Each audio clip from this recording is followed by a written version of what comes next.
my name is Faith Andrews, and for this presentation, I will be focusing on child abuse revictimization rates.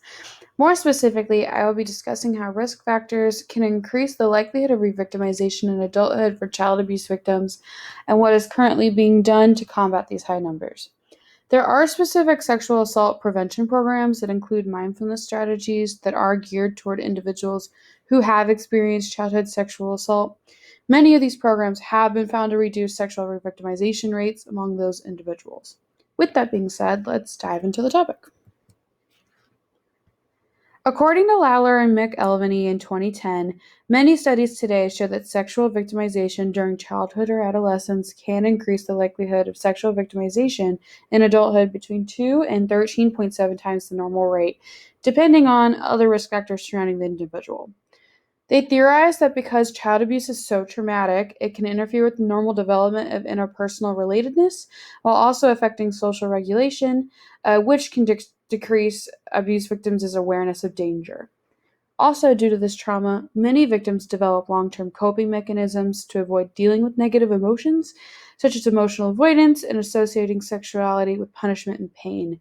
This can lead many to believe that coercion and trauma are normal aspects of sexual relations and can create problems in recognizing danger cues as well.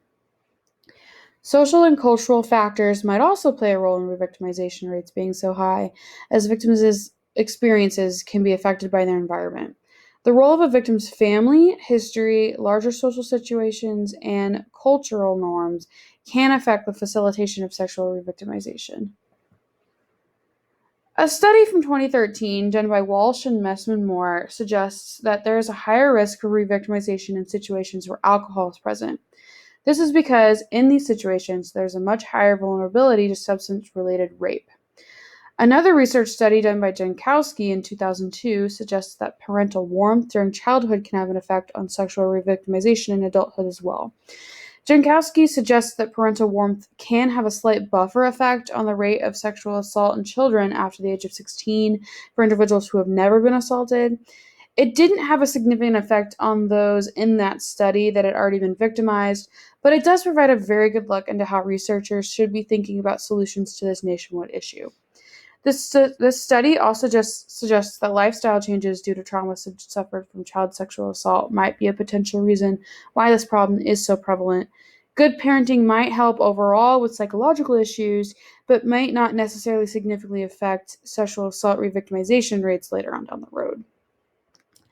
There is research that suggests that women who are incarcerated may experience higher rates of sexual victimization than non-incarcerated women. This population needs collaboration between sexual assault advocates, prison-based counselors, and others to provide trauma-informed services in order to fight these rising rates among incarcerated women.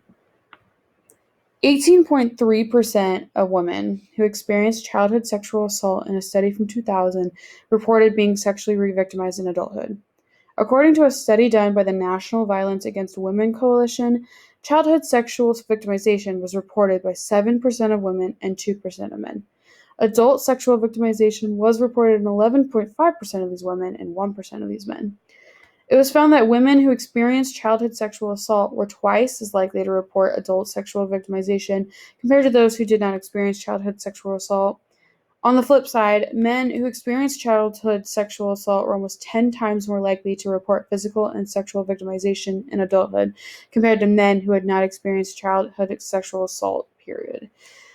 Something that I found very interesting from the same study was that women who experienced childhood sexual assault were twice as likely to experience intimate partner physical victimization.